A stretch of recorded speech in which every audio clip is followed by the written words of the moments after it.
Gumebyar tahyaning wicaksana lenggong alenggung tebyaning pangari bawa sinapu jagating Dursila angkara rawe rantas malang butuh sak dumuk bathuk senyari bumi jaya kawijanjane Sri Rukun Kumala Junjung Budaya Lulu Santana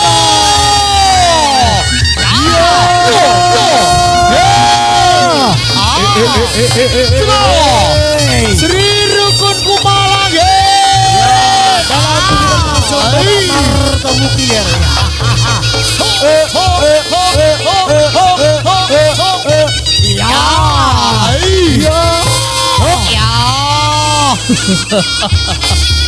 ayo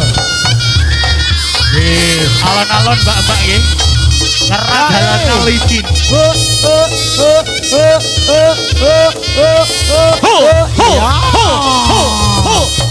ayo Junjung Budaya Nusantara ya kok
Sang Pati Sikra Hanata baris nyawiji kumala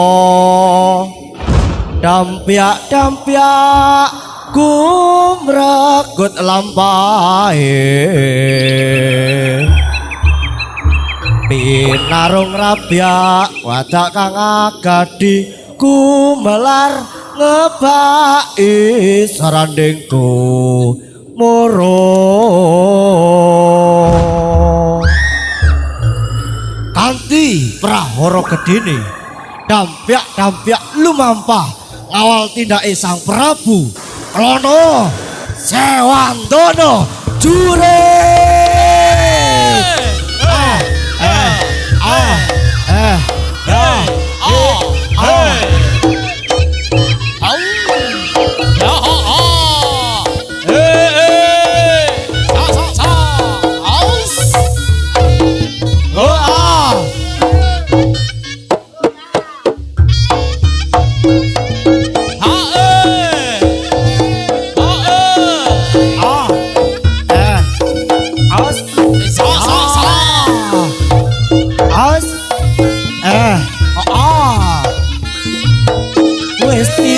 wancine anggonmu pendadaran ya no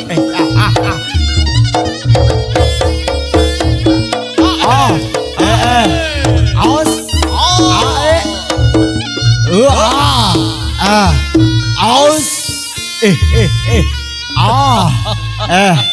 ya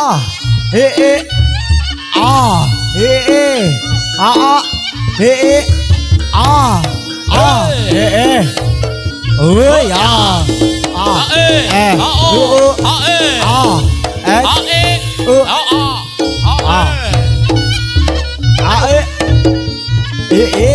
Ya. Tak lupa kami ucapkan terima kasih dari rekan-rekan saya Bolor Lumajang ya. Bersama Sri Rukun Kumala ada Bapak Martomuki putra penerus Mas Hafid Kumala.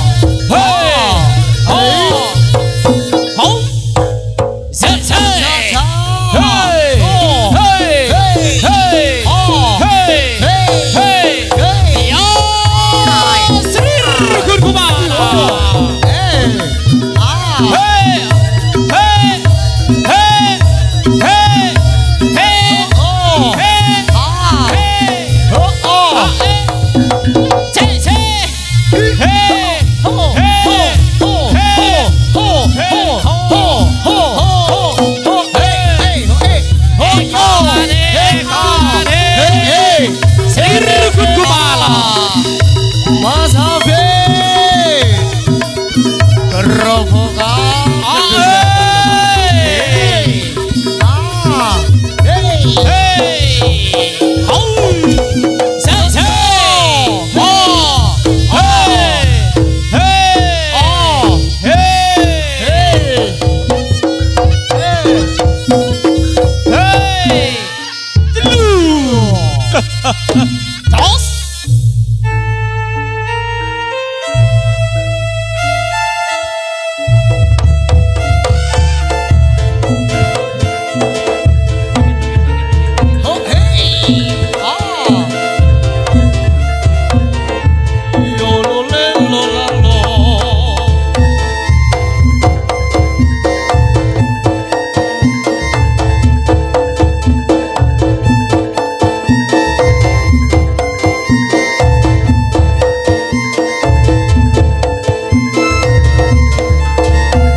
rekan-rekan saya dari Bolor Lumajang, Dadak Merak bisa langsung dibawa masuk ke dalam terop Mas. Sekali lagi dari rekan-rekan saya Bolor Lumajang, Pulaturi Dadak Merak, monggo dilebokno Mas. Terima kasih. Jong Sohib, Ryoka pemasok Jong Sohib, Jong Akbar pemasok Kepi, sejajar Ryoka, Bolor Lumajang.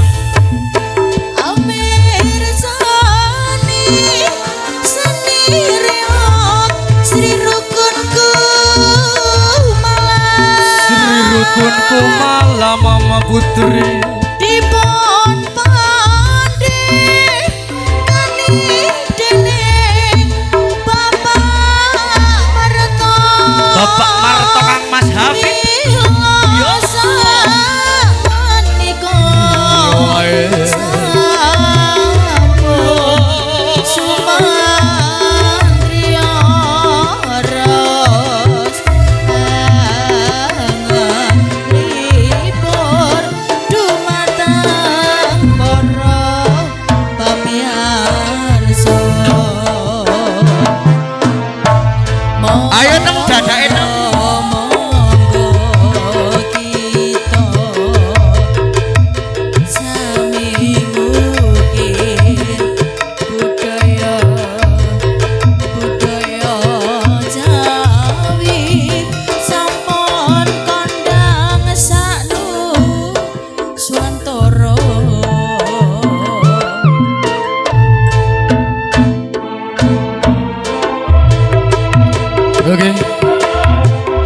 Assalamualaikum warahmatullahi ta'ala wabarakatuh. Sugeng siang para sugeng kamirsani pepanggihan malih sesarengan kebiaripun seni reok campur sari Sri Rukun Kumala. Nggih menika dibawa nawa langsung Bapak Martokang Mas Hafid Effendi. Berikutnya tempat Desa Gerobongan Lor, Kecamatan Kedung Jajang, Lumajang, Indonesia, saudara. Pada siang hari ini Sergun Kepala merangkal dalam acara pernikahan sang pimpinan kami, Mas Hafid dan Mbak Siti Maisaro. Semoga menjadi keluarga yang sakinah mawaddah dan warahmah, amin ya rabbal alamin. Saudara, tak lupa kita sesarengan bekerja sama langsung dengan audio rental profesional sound system. Ada SM Jaya Musik milik Camail pribadi, berkedaman tempat gerobongan Gedung Jajang, Lumajang, Indonesia. Dan juga terima kasih matur thank you sangat kepada rekan YouTuber ada Cair. Ini kawan mulai kawit nol ya masih. Kawit nol MC di Reok Lumajang. Oke, saking kawasan Sukosari, matur thank you rekan saya. Dan juga pada siang hari ini Sergun Kumala juga menghadirkan rekan-rekan Bolor Reok Lumajang kang sudi hadir. Ada Gempong Kumala milik Bung Ulum Harare hadir dari kawasan Yoso Kidul. Ada Tirto Manunggal Mas Ervin Bulatal Yoso Wilangun. Dan juga tak lupa ada Bintang Manunggal Cak Yugo Radu Logong Radu Agung Lumajang Singo Bantarangin. Saking gadahipun Mas Akbar hadir dari kawasan Randu Agung juga Lumajang. Dan juga ada dari dulur dewe saking Cahaya Putra Manunggal Kacongwi sing duwe kabuaran iki. Ini juga ada sang pembareng legend Cak Sabel. Niki kawak niki. Nggih. Dan juga ada rekan kami yang hadir dari kawasan Karang Lugunir. Ada Singo Sejati Kang Imam. Dan juga ada Singo Muda Cengrono Mas Riki Gones Sukosari. Dan juga dulur dewe juga saudara saking Sergun Kumala Singo Putro Cengrono Mas Ivan. Dan juga ada Siso Jayang Rono Mas Ivan Boncel. Dan juga ini juga pimpinan dari Mas Yusuf nih. Ada Singo Roco Mono sing duwe panggung pagelaran. Ada juga pembareng legendaris. Ada pembareng senior juga Cak Sanusi, Cacak Kulo. Monggo merapat Cak Sanusi. Ye, terima kasih. Mungkin yang menyusul ada Sardulo Muda Bung Hendi Umpul Kedung Jajang. Karena cuaca hujan mungkin lagi di jalan, ada di perjalanan. Oke. Untuk para penonton panjenengan akan dihibur oleh Bolor Reok Lumajang kang sudah hadir di bawah terop markas besar Sergun Kumala. Oke, terima kasih. Selamat nonton. Selamat menikmati Sugeng Amir Sani. Dilanjut Mama Putri.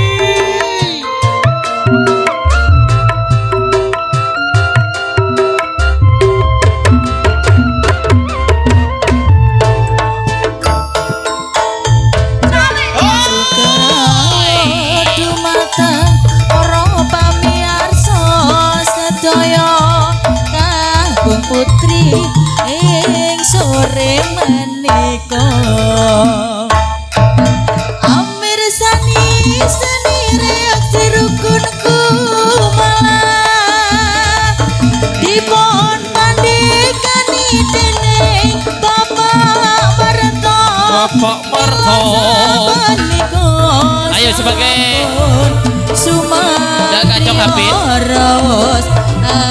Angelipun Mbak Siti Maisaro ya. Pamiarso Pamiarso Semoga saminggu kira budaya Jawi sampun kondang sanusuan Kami arso Suaranipun leromya ing samudra. Oke. Untuk rekan sing badhe di taruh di bawah terop, mungkin dari Serut Kumala aja. Mungkin nanti hujannya agak reda, kita bisa bermain semua ini.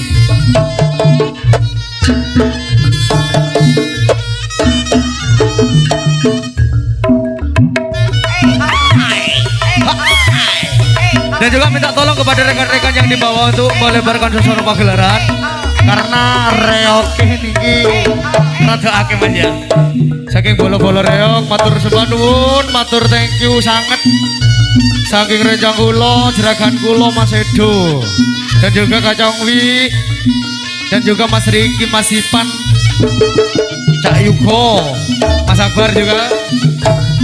Khususipun Mas Imam matur thank you sing gadah kawasan Karang lho.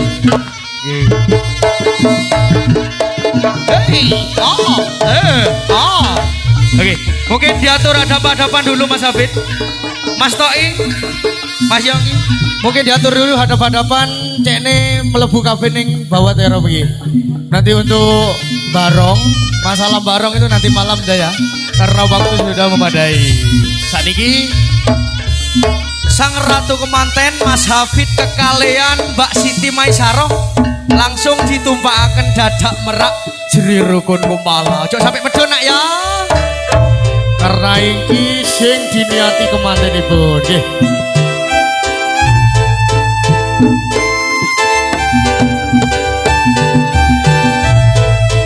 Yo. Oke. Wonge teko Mas. Dan juga ada terima kasih senior saya juga, senior pembarong kawak ini. Ada Om Garong, terima kasih hadiripun Om Garong.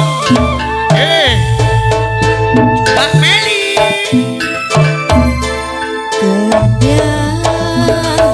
Bapak Kampung Yudi. Kembyange ati Bapak Kampung Yudi Wibisono. Mas Yudi. Terima kasih Rek. Budayawan lumayan.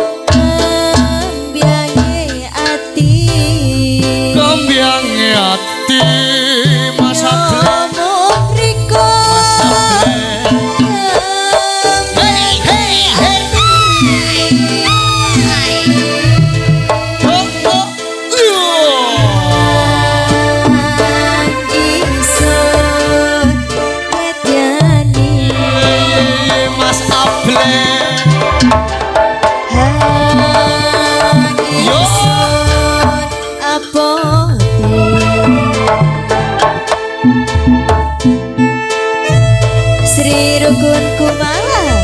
Niki Mbak Meli. Wonge teko Mas. Ibu saking Mas Hafid Effendi. Terima kasih. Sing gadah Sri Rukun Kumala. Nggih. Oke. Ada tak Jainu. Ayo joget Bu. Oke sih.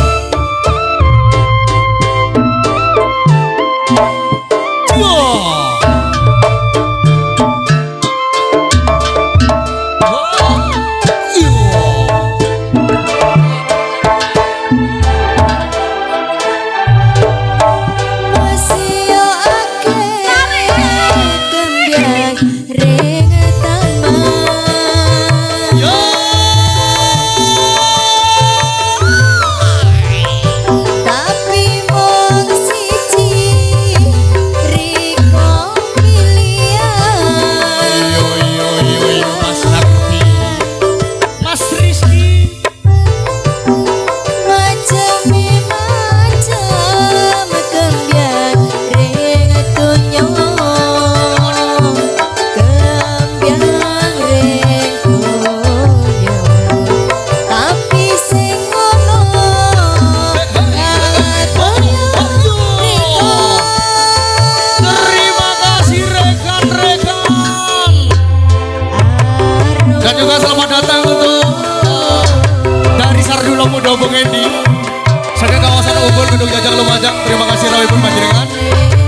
Yo yo yo.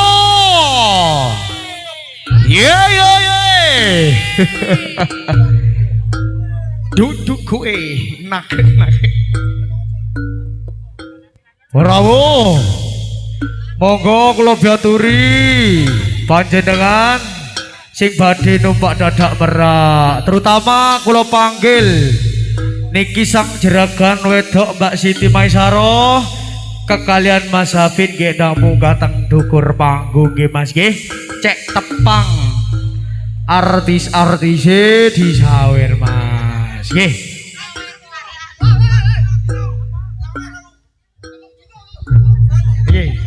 Dilajengaken mama lagune dan juga matur sembah nuwun kagem dulur-dulur Bolo Reog Lumajang. Oke, lah ngono kampunge nyawer nggih Mas nggih.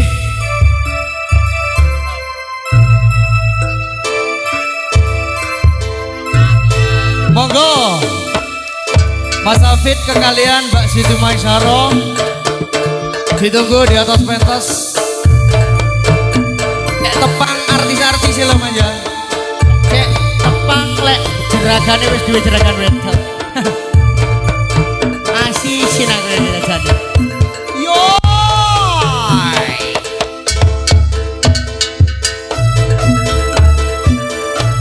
Ayo Mbak Ica.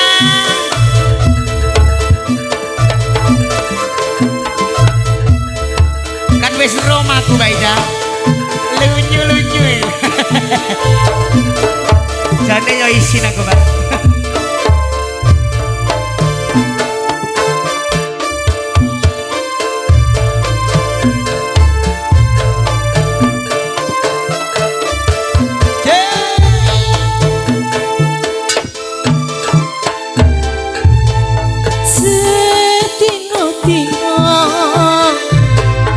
Nangis kowe sing lere-lere sampe alo matani yo besesekan hilang suarane kesuwen nangis nono ilui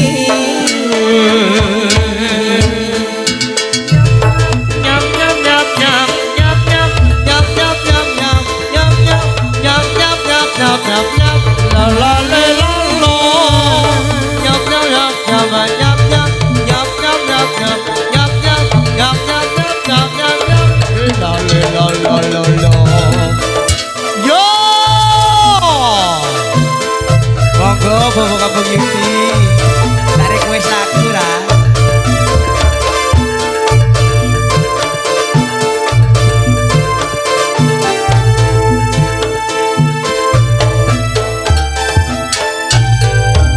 kepingin seru ketemu iman nongkrong semutnya hati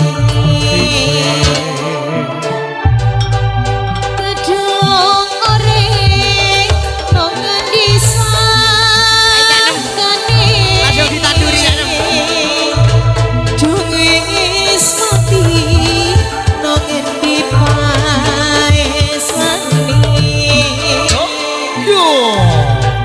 arep sun kebiang angoni dian-diani arep sun kirim kendi nawita bisa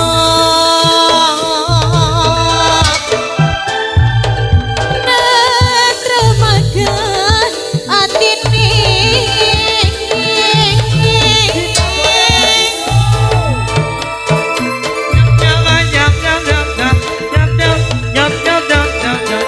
la la le la lo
yo yo yo.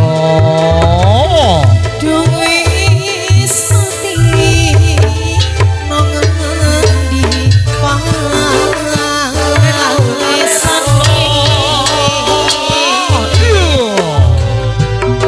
arep urip pembiar wangi kandhani arep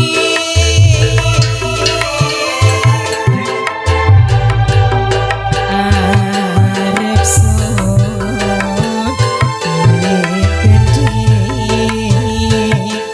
nawita bisa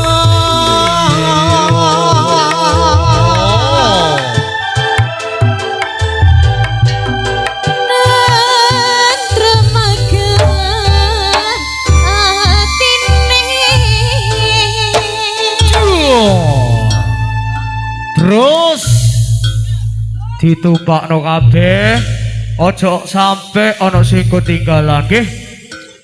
Mas Hafid kekalian Mbak Siti Maisaro niki rencang-rencange badhe tepang to.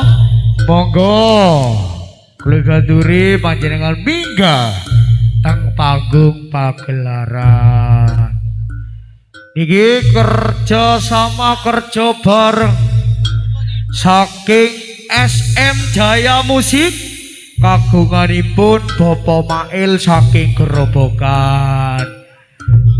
Nggih wonten rekan YouTuber budayawan Lumajang Cair saking Sukosari. Nggih dilanjut nggih lagune dilajengaken Mbak Ike dawa semoga dilajengaken tetembange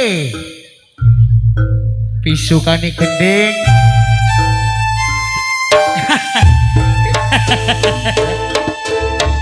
Masalah rada jredeg Mbak Ike nek omahe dhewe kok MC, Mbak. Alhamdulillah terang, rada terang. Lah iya. Saking kepengin ngumpulno bolo-bolo reok saking Lumajang. yo Digayakno Mbak Iko. iya kan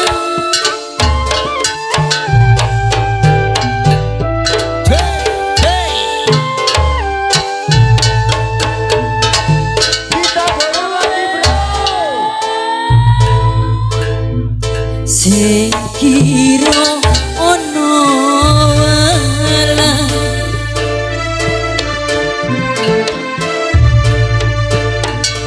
aduh sing ono genine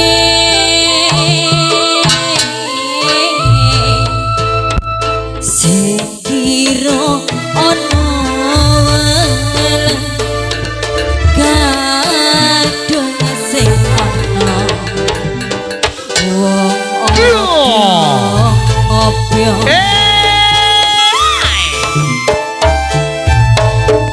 Oke, selamat datang untuk dari kawan-kawan. Ayo Cak Dani penumpang reok. Sedik kali dilem. Tidak soleh.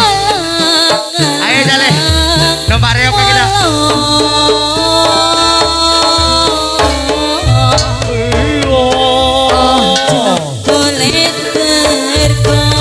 Ayo Mas Gunawan.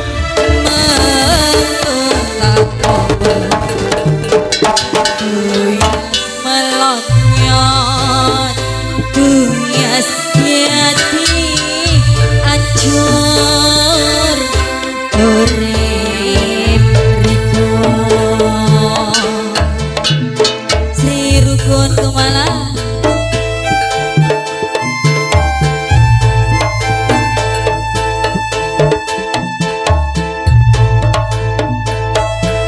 Oke, hati-hati Mbak, ditonton Mas Toi. Mbak Martong nih lho.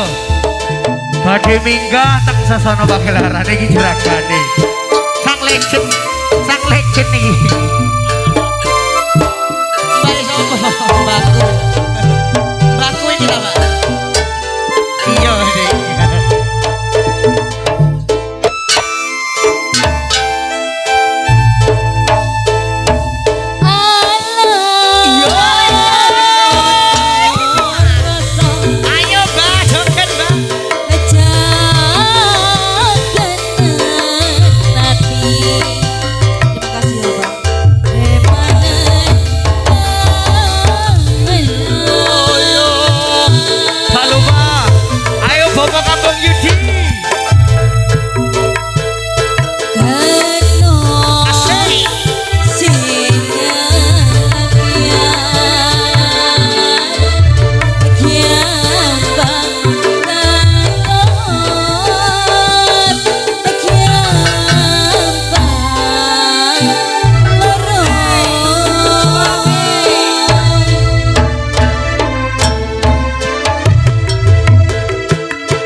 Ojo memengan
Nggih. Garek sak gending. Monggo sing badhe numpak dadak merak kula biaturi nggih. Wonten pamundutan tembang saking Bapak Kampung Yudi Wibisana sing duwe Dewa Budaya nggih. Dipasukani gending Mama merekes ati dilajengaken Mama Putri alon-alon nggih.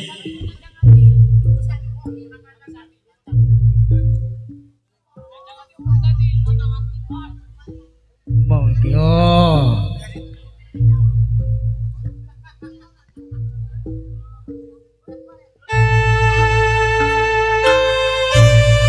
Bapak Kampung Yudi merekes ati dilajengaken ngancang ati lali.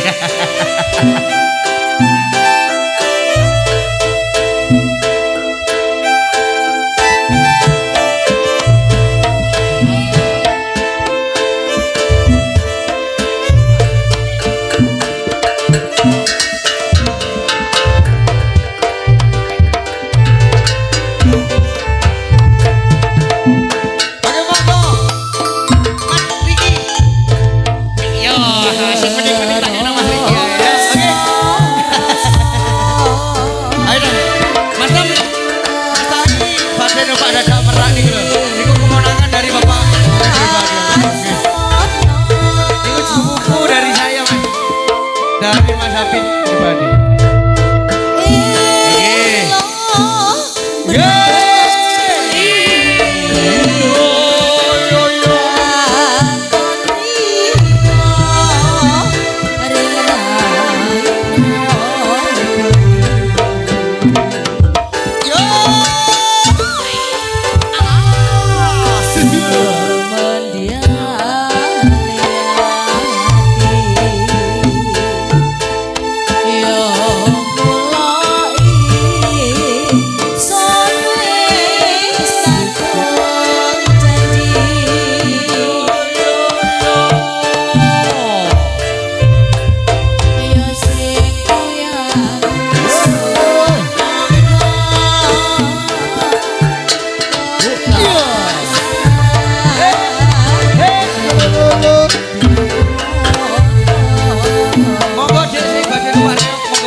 Oke. Oke, untuk rekan-rekan bola reok untuk kembali karena yang badhe main ini